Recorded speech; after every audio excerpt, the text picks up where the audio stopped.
This is the most direct path to the dormitories. Oh, and keep an eye on the staircases. They like to change.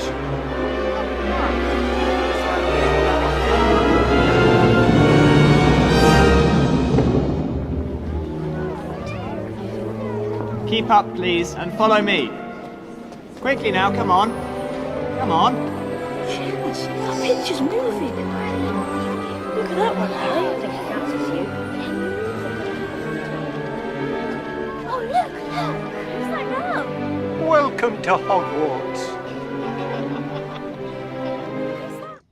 Hey there, LEGO fans and Potterheads.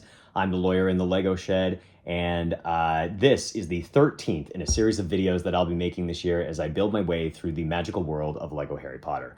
I've been collecting the Harry Potter LEGO line since it started back in 2001 with the release of the very first movie. And for this video series, I'm going to be building sets that have been part of the more recent waves of Harry Potter LEGO, beginning in 2018 and stopping with the 2023 releases. My plan is to go in movie order, and so without further ado, let's get started. Today we're going to be covering one of the many gift with purchase sets that have been released as part of the Harry Potter LEGO line. Today's set is 40577, the Hogwarts Grand Staircase. This set that was released back in 2022 has 224 pieces and one minifigure. This, in my opinion, is a fantastic gift with purchase set, and let's get into why. Starting off, this set is actually compatible with the modular system that was introduced back in 2021, and based on the way that I'm building through the sets, this is actually the first modular approach in a set that we have actually seen so far for Harry.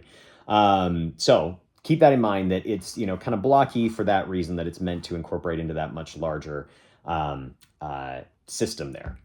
And while the grand staircase has been depicted a number of times, I'll drop a few photos in here so that you can see, this is one of the very few times that the Fat Lady has been depicted, the guardian of the Gryffindor common room.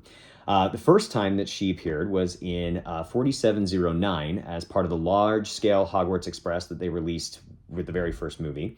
And then in 4722, another set that was part of a series of smaller sets with that first wave of Harry Potter LEGO, she appears again. And you'll notice that in those versions, she looks nothing like the version of the Fat Lady that we see in the movies. And that's partially because LEGO did not have source material to be making a decision on or design decisions on. And so they went with largely depiction of her from the book. Now, her portrait appears again in 4757, but she is conspicuously absent from that particular print because in the movie, what's happened is she has fled Sirius Black after he tried to enter the common room and then slashed her portrait in response to her refusing to let him in. The final rendition of the Fat Lady prior to this one is in 71043, a micro-scale Hogwarts castle, the big grand one, and she appears as a very small sticker, and it's the version of the Fat Lady that we see in Prisoner of Azkaban. So this is nice because this depiction of her is the one from Harry Potter and the Sorcerer's Stone, which it's nice to kind of see that particular portrayal represented here.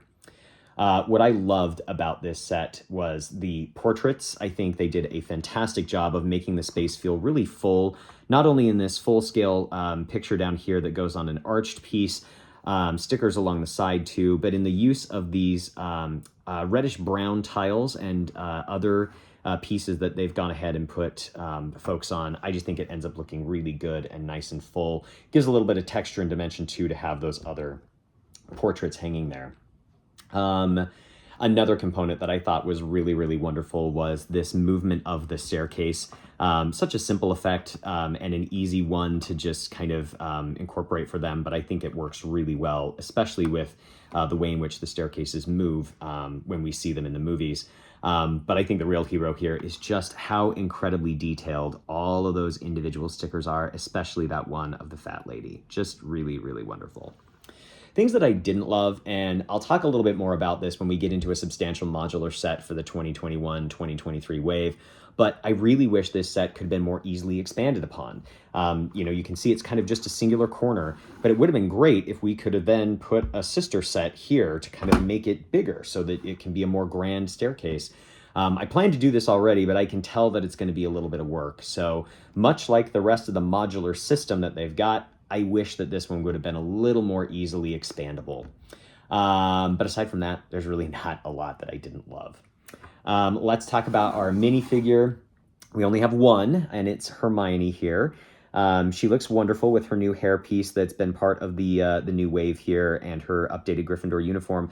But the real standout for me are these short legs that it's dual molded, so that we've got her stockings and her shoes, and then this great little skirt piece that had been introduced earlier in 2002 or 2022 with the Hogwarts Magical Trunk set that had come out just in March of that year, whereas this set came out in September. So, so nice to have that little skirt piece there that really just kind of helps the fashion feel a little more pronounced. But yeah, my overall impression here is that this was a great set, especially for a gift with purchase. I love that it can be incorporated into the Modular Hogwarts series, and that it's really visually engaging. It's also a great companion set for the Gryffindor dorms, which is what we'll be talking about next. And if you are interested in following along on this channel, please feel free to follow the account. And if there's anything else that you think I should be covering in these reviews, please drop a comment and let me know. So thanks for watching and have an awesome day.